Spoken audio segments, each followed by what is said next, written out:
नमस्कार बच्चों। कक्षा 11वीं के लिए ये महत्वपूर्ण सीरीज है और इस प्रश्नों को आप रट लो। आपको पास होने से कोई नहीं रोक सकता है।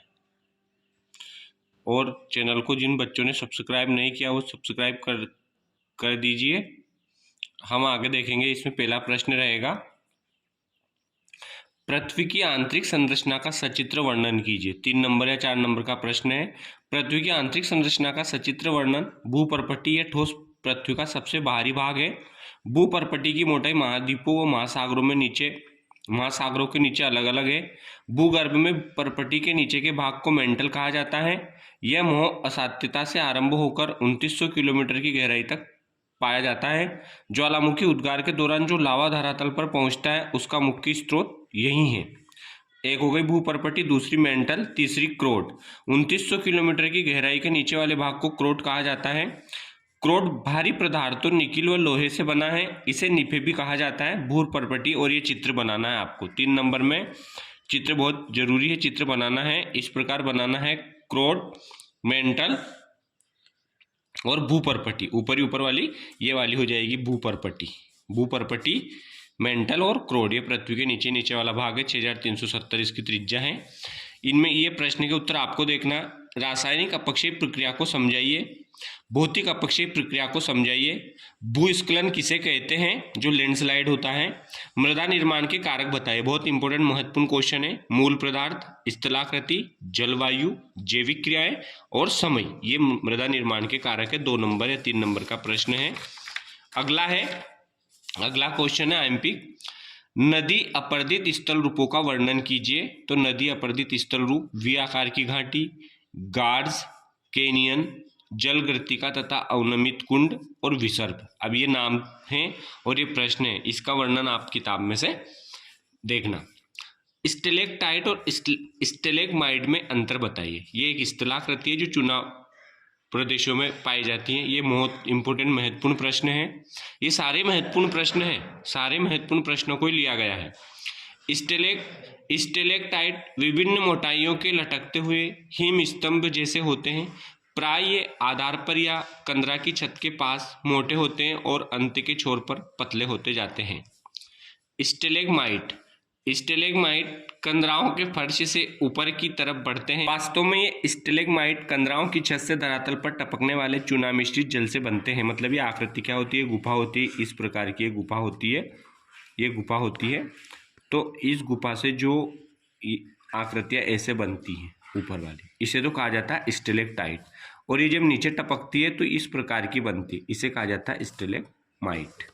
बरखान किसे कहते हैं? नवचंद्राकार टिप्पे जिनकी भुजाएं पवनों की दिशा में निकली होती हैं, बरखान कहलाता है। अपन भूसा निकलवाते हैं ना मशीन में, जब मशीन के सामने इस प्रकार की आकृति बनती है, ऐसी है नी, ऐसी आकृति बनती है, इसे ही हम नवचंद्राकार कहते हैं। वायुमंडल के संगठन को समझाइए। वायुमंडल का संगठन वायुमंडल गैसों, जलवाष्प एवं धूल कणों से बना है। गैसें। कार्बन डाइऑक्साइड मौसम विज्ञान की दृष्टि से बहुत ही महत्वपूर्ण है क्योंकि यह सौर विकिरण के लिए पारदर्शी हैं, लेकिन पार्थिव विकिरण के लिए अपारदर्शी हैं। जलवाष्प वायुमंडल में उपस्थित ऐसी परिवर्तनीय गैस है जो ऊंचाई के साथ साथ घटती जाती हैं। धूलकण प्राय वायुमंडल के निचले भाग में मौजूद होते हैं। धूल कणों का सबसे अधिक जमाव उपोष्ण और शीतोष्ण प्रदेशों में सूखी हवा के कारण होता है। धूल और नमक के कण आर्द्रताग्राही केंद्र की तरह कार्य करते हैं, जिसके चारों ओर जलवाष्प संघनित होकर मेघों का निर्माण करती हैं। ये प्रश्न पूछ सकता है कि वायुमंडल के लिए धूल कण क्यों महत्वपूर्ण है, तो इसमें आप ये लिख देना। वह कौन सी गैस है जो पार्थिव विकिरण के लिए पारदर्शी व अपारदर्शी होती है? तो कार्बन डाइऑक्साइड। ये प्रश्न कंप्लीट हो गया। तीसरा प्रश्न है, बहुत ही महत्वपूर्ण है। वायुमंडल की संरचना का सचित्र वर्णन कीजिए। वायुमंडल की संरचना का सचित्र वर्णन मतलब ये जो पढ़ते हैं वायुमंडल की वो है। प्रश्नों को पढ़ लेना, समझ लेना, क्योंकि बोर्ड में भी बहुत सारी गलतियां कर रहे हैं बच्चे, कॉपी चेक करने में पता चला। प्रश्न क्रमांक बिल्कुल सही लिखना आप लोग। जो प्रश्न पूछा वो प्रश्न स्पष्ट लिखना, जो दिखाई दे कि प्रश्न क्रमांक 10 तो उत्तर क्रमांक 10। क्षोभमंडल वायुमंडल की सबसे नीचे की परत है। इसकी ऊंचाई सतह से अलग 13 किलोमीटर है तथा यह ध्रुव के निकट 8 किलोमीटर तथा विषुवत वृत्त पर 18 किलोमीटर है। समताप मंडल, समताप मंडल क्षोभ मंडल से 50 किलोमीटर की ऊंचाई तक पाया जाता है। समताप मंडल में ओजोन परत पाई जाती है। यह पराबैंगनी किरणों को अवशोषित कर पृथ्वी को सूर्य के तीव्र तथा हानिकारक तत्वों से बचाती है। मध्य मंडल, समताप मंडल के ठीक ऊपर 80 किलोमीटर की ऊंचाई तक फैला होता है। आयन मंडल, आयन मंडल मध्य मंडल के ऊपर 80 से 400 किलोमीटर के बीच स्थित होता है। पृथ्वी के द्वारा भेजी गई रेडियो तरंगे इस परत से पृथ्वी द्वारा भेजी गई रेडियो तरंगे इस परत से वापस पृथ्वी पर लौट जाती हैं। इसे आयन मंडल कहते हैं। और समताप मंडल वह कौन सा मंडल है जहां पर हवाई जहाज के लिए सबसे अनुकूल है? समताप मंडल। वो कौन सा मंडल जहां से रेडियो तरंगे परावर्तित होती है? आयन मंडल। बहिर्मंडल, इसके बारे में ये सबसे वायुमंडल की सबसे ऊपरी परत है और इसके बारे में हमें बहुत कम जानकारी प्राप्त है। और आप इस प्रकार का चित्र बना देना, क्षोभ मंडल, समताप मंडल, और यहाँ जाएगा मध्य मंडल। क्या जाएगा? मध्य मंडल। क्षोभ मंडल, समताप मंडल, मध्य मंडल, आयन मंडल, आयन मंडल। और ये हो गया आपका बहिर। यहाँ से रेडियो तरंगे वापस परावर्तित होकर लौटती है। यहाँ पर एरोप्लेन उड़ने के लिए अनुकूल है ना। और यहीं पर वो ओजोन परत पाई जाती है जो पराबैंगनी किरणों को आने से पृथ्वी पर रोकती है। कितने कितने महत्वपूर्ण प्रश्न है परीक्षा की दृष्टि से। मौसम एवं जलवायु के तत्व कौन कौन से हैं? मौसम और जलवायु के तत्व ताप, दाब, हवा, आर्द्रता, बादल और वर्षण वायुमंडल के महत्वपूर्ण तत्व हैं। बहुत ही महत्वपूर्ण प्रश्न है, इंपोर्टेंट क्वेश्चन है। सूर्यातप किसे कहते हैं? पृथ्वी के पृष्ठ पर सूर्य की किरणें जो लघु तरंगों के रूप में, ये याद रखना आपको, किस तरंगों के रूप में? लघु तरंगों के रूप में प्राप्त होती है, उसे सूर्यताप कहते हैं। या सूर्य से आने वाली किरणें जो लघु तरंगों के रूप में पृथ्वी पर पहुंचती है उसे हम सूर्यताप कहते हैं। तापमान के वितरण को प्रभावित करने वाले कारक बताइए। तापमान के वितरण को प्रभावित करने वाले कारक, अक्षांश, किसी भी स्थान का तापमान। तापमान के वितरण को प्रभावित करने वाले कारक बताइए। तापमान के वितरण को प्रभावित करने वाले कारक, अक्षांश, किसी भी स्थान का तापमान उस स्थान द्वारा प्राप्त सूर्य ताप पर निर्भर करता है। और जैसे जैसे हम अक्षांश से 0 डिग्री से ऊपर जाएंगे तापमान कम होता जाएगा। ऊंचाई, समुद्र तल के पास के स्थानों पर तापमान अधिक तथा ऊंचे भागों में स्थित स्थानों पर तापमान कम होता है। ये भी सही बात है, जैसे जैसे हम ऊंचाई पर जाते हैं तो तापमान में कमी होती जाती है। समुद्र से दूर जाने पर तापमान बढ़ता है तथा उसके समीप तापमान समान रहता है। समुद्र के जो समीप है वहाँ तापमान समान क्यों रहता है? क्योंकि वहाँ पर जल और स्थल का मिलाप होता है, तो समुद्र की जो ठंडी हवाएं वो तापमान को कम कर देती हैं। और गर्म भी क्यों नहीं होता है? क्योंकि वो तापमान को समान कर देती है। लेकिन दूर जाने पर तापमान क्या होता जाता है? बढ़ता जाता है। तापमान के व्युत्क्रमण से आप क्या समझते हो? व्युत्क्रमण मतलब ऋणात्मक, मतलब ये नियम है कि जैसे जैसे हम ऊंचाई पर जाएंगे तापमान कम होगा, लेकिन कभी कभी स्थिति विपरीत हो जाती है, उल्टी हो जाती है, उसे तापमान का व्युत्क्रमण कहते हैं। कभी कभी होता है, हर बार नहीं होता है।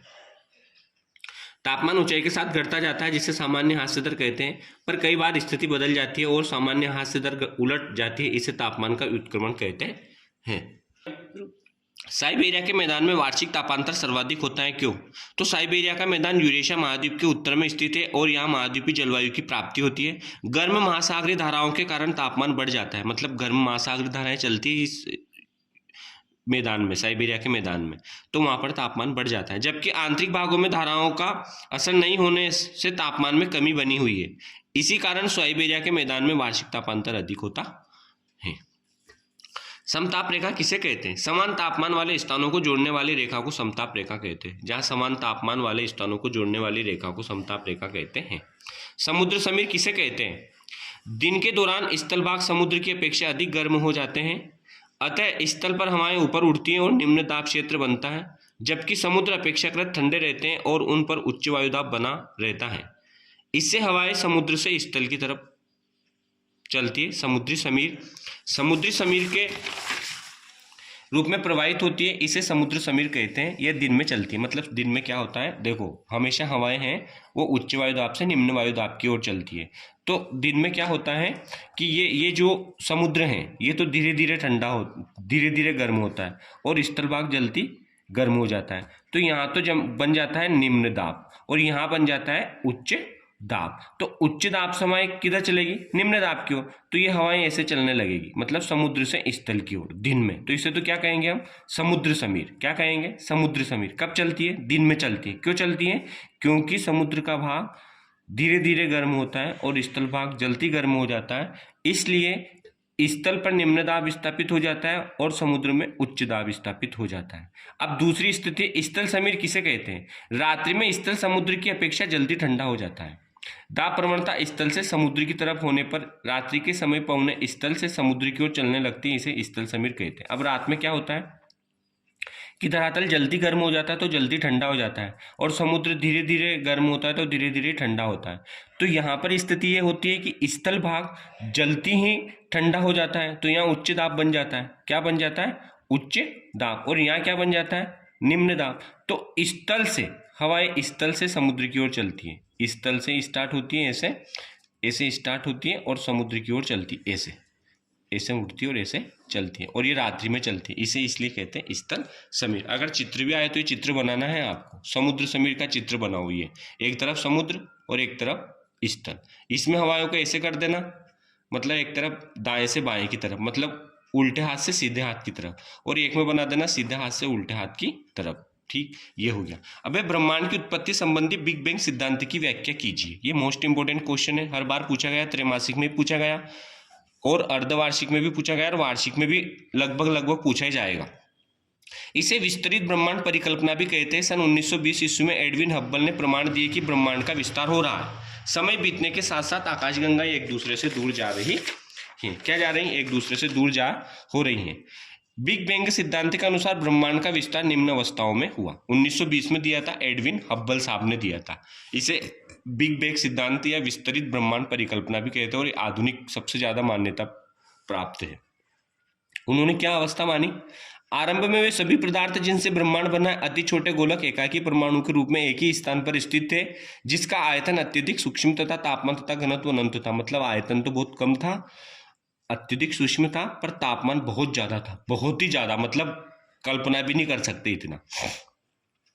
बिग बैंग की प्रक्रिया में अति छोटे गोलक में भीषण विस्फोट हुआ। इस प्रक्रिया की विस्फोट प्रक्रिया से वृहद विस्तार हुआ। मतलब बिग बैंग की प्रक्रिया में अति जो छोटे छोटे गोलक पदार्थ थे उनमें भयंकर विस्फोट हुआ, भयंकर विस्फोट हुआ। यह घटना आज से 13.7 अरब वर्षों पहले हुई थी। यह घटना कब हुई थी? 13.7 अरब वर्षों पहले। ब्रह्मांड का विस्तार आज भी हो रहा, बिल्कुल हो रहा। विस्फोट के बाद 1 सेकंड में अल्पांशिक अंतर्गति वृहद विस्तार हुआ। मतलब बिल्कुल 1 सेकंड में पूरे ब्रह्मांड का विस्तार हो गया, और इसे बिग बैंग सिद्धांत या विस्तरित ब्रह्मांड परिकल्पना कहते हैं। और जिन बच्चों ने इस चैनल को सब्सक्राइब नहीं किया वो सब्सक्राइब कर देना। धन्यवाद।